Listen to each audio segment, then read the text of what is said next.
গল্পের নাম তৈল ও খৈল।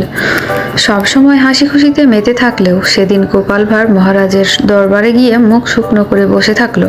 আজ গোপালকে শুকনো মুখে বসে থাকতে দেখে এর কারণ জানতে চাইলেন। তখন গোপাল জানালো সে কদিন ধরে শিরোপীড়াতে কষ্ট পাচ্ছে। এর উত্তরে মহারাজ জানালেন তার কাছে ভালো শিরোপীড়ার তেল আছে, কোনো সমস্যা নেই, মালিশ করলেই কাজ হবে। এ কথা বলে মহারাজ বাড়ির ভেতর চলে গেলেন এবং কিছুক্ষণ পরে একটি শিশি এনে গোপালের হাতে দিলেন। গোপাল বাড়ি গিয়ে মালিশ করতে গিয়ে ব্যাপারটা বুঝলো। মহারাজ তাকে জব্দ করার জন্য গরুর চোনা প্রস্রাব শিশিতে ভরে দিয়েছেন।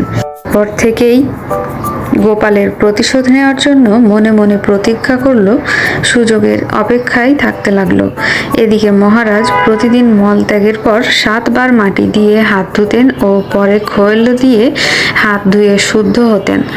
গোপাল খৈলের পরিবর্তে শুকনো গোবর গুঁড়ো করে খৈলের পাত্রে রেখে দিয়ে চুপ করে পাশে দাঁড়িয়ে থাকলো। মহারাজ খৈলের পরিবর্তে গোবরের হাত দেওয়া মাত্র গন্ধ পেয়ে গোপালকে জিজ্ঞেস করলেন, গোপাল, খৈলে এত দুর্গন্ধ?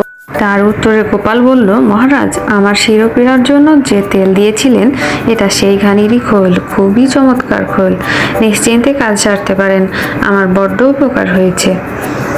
যদি গোপাল ভাঁড়ের গল্প শুনতে পছন্দ করেন তাহলে আমার চ্যানেলটি সাবস্ক্রাইব করে আমার চ্যানেলের সাথেই থাকবেন।